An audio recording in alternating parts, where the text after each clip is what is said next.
Bonjour à toutes et à tous. Aujourd'hui, on va décortiquer ensemble un discours politique assez percutant. Un discours qui lance une accusation d'une gravité exceptionnelle. Celle qu'un président en exercice aurait sciemment entraîné son pays dans une guerre illégale et qui plus est une guerre fondée sur des mensonges. On va regarder de plus près comment cet argument est construit, pièce par pièce. Voilà, ça commence fort, pas de détour. Une guerre imprudente et illégale, fondée sur des mensonges, ces mots y sont posés dès le départ, et ils donnent le ton pour toute la suite. L'accusation est directe, sans concession, c'est le cœur de l'argumentation qui va suivre. Alors, premier point, premier pilier de l'accusation, l'illégalité. Qu'est-ce qui permet à la personne qui parle d'affirmer que cette action militaire viole la loi fondamentale du pays? Allons voir ça. Pour bien comprendre, il faut revenir aux bases, au texte fondateur, la Constitution américaine. Et sur ce point, elle serait très claire. Seul le Congrès a le pouvoir de déclarer la guerre. Ce n'est pas un détail.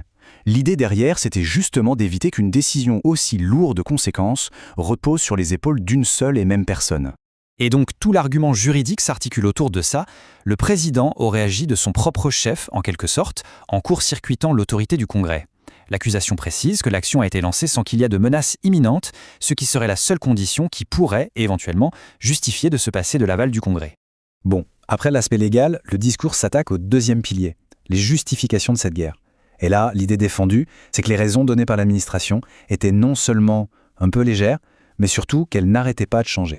Et pour prouver ce point, le discours nous propose une sorte de chronologie des déclarations officielles sur une période très très courte. Et quand on les met bout à bout, on a l'impression que certaines affirmations se contredisent assez violemment. Et voilà, c'est vraiment la contradiction centrale que le discours met en avant. La question posée est toute simple et elle est redoutable. Comment une installation, qu'on décrit comme complètement et totalement anéantie en juin, peut tout d'un coup, quelques mois plus tard, représenter une menace imminente? Logiquement, c'est l'un ou l'autre, mais pas les deux. Mais ce n'est pas tout. Le discours continue de pointer d'autres incohérences supposées. Par exemple, sur la position de l'administration concernant un changement de régime en Iran. Une idée d'abord rejetée, puis encouragée. Ou encore, le contraste avec les promesses de campagne du président, qui se présentait comme celui qui allait mettre fin aux guerres, pas en commencer de nouvelles. Après les arguments juridiques, les arguments politiques, le discours change de registre. Il bascule vers quelque chose de beaucoup plus personnel, de plus tragique en fait. Le coût humain du conflit. Le premier chiffre qu'on nous donne, c'est 6. C'est le nombre de militaires américains qui auraient été tués lors de ces frappes. Et puis, ce chiffre beaucoup plus lourd, plus de 150, ce serait le nombre de victimes, dont beaucoup de jeunes filles, suite au bombardement d'une école en Iran. C'est un chiffre qui est là pour choquer, pour marquer les esprits, c'est clair. Et pour que l'argumentation touche encore plus, elle devient personnelle.